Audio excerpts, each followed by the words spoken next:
கனமழை காரணமாக ஏற்பட்ட வெள்ளத்தால் தூத்துக்குடி மாவட்டம் ஆறுமுகமங்கலத்தில் உள்ள தரைப்பாலம் மூழ்கியது. இதனால் ஏரல் செல்லும் சாலை துண்டிக்கப்பட்டுள்ளது. இது தொடர்பாக களத்திலிருந்து செய்தியாளர் பாரி கார்த்திக் தரும் தகவல்களை தற்போது பார்க்கலாம். வணக்கம். தற்போது தூத்துக்குடி மாவட்டத்தில் பெய்த கனமழையின் காரணமாக அனைத்து நீர்நிலைகளுமே தண்ணீரில் மூழ்கி இருக்கக்கூடிய சூழலில் தற்போது நாம் பார்த்து கொண்டிருப்பது ஏரல் பகுதி சாலையாகும். இங்கிருந்துதான் ஏரல் பகுதிக்கு சாலை போக்குவரத்தானது இருக்கிறது. இங்கு இருக்கக்கூடிய தரைப்பாலம் தற்போது மூழ்கி அதற்கு மேலாக தண்ணீர் 10 அடி வரைக்கும் சென்று கொண்டிருக்கிறது. குறிப்பாக இங்கு இருக்கக்கூடிய பொதுமக்கள் வீடுகளுக்கு கூட இந்த மழைநீரானது சென்றிருக்கிறது. அதிக அளவில் தற்போது நீரானது ஆற்றிலிருந்து வருவதால் இந்த தரைப்பாலத்துக்கு மேலே 10 அடி வரை உயரத்தில் ஆற்றி பறிக்கிற அளவுக்கு தற்போது தண்ணீரானது சென்று கொண்டிருக்கிறது.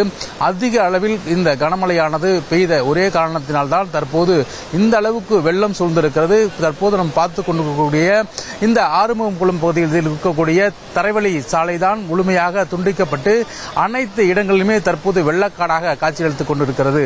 மேலும் இங்கு இந்த வழியாகத்தான் ஏரலுக்கு செல்ல முடியும். ஏரல் உள்ளிட்ட பல்வேறு கிராமங்கள் இங்குதான் இருக்கிறது.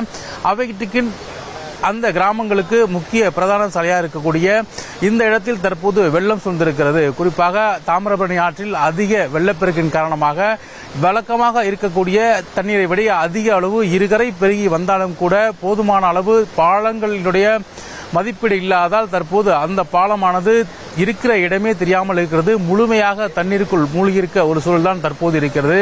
இந்த நிலை நீடிக்கும் பட்சத்தில் தொடர்ச்சியாக இந்த தண்ணீரானது இங்கு இருக்கக்கூடிய குடியிருப்பு வீடுகளுக்கும் செல்லும் அபாயம் ஏற்பட்டிருப்பதாக இங்கு இருக்கவர்கள் கவலை தெரிவிக்கிறார்கள். மேலும் இந்த ஒரு சூழலால் இங்கு இருக்கக்கூடிய பல்வேறு இடங்களில் கடந்த 3 நாட்களாக பொதுமக்கள் மின்சாரம் இல்லாமல் தவிக்கிறார்கள். தற்போது இந்த போக்குவரத்து நிலைமை சரி செய்ய வாய்ப்பே இல்லை. ஆற்றின் வேகமும் அதே போல நீரின் அளவும் குறைந்தால் மட்டுமாம் தற்போது இந்த பாலத்தை பொதுமக்கள் பயன்படுத்த முடியும். தற்போது நாம் பார்த்துக் கொண்டிருப்பது நீரினால் வெள்ளம் ஆர்ப்பரித்து வந்து கொண்டிருக்கும் ஒரு காட்சி. இந்த வழியாகத்தான் ஏரலுக்கு செல்ல முடியும். எனவே பொதுமக்களுடைய இயல்பு வாழ்க்கை இந்த பகுதியில் மிகப்பெரிய பாதிப்பை ஏற்படுத்தியிருக்கிறது. செய்திகளை உடனுக்குடனும் துல்லியமாகவும் தெரிந்து கொள்ள சப்ஸ்கிரைப் பண்ணுங்க.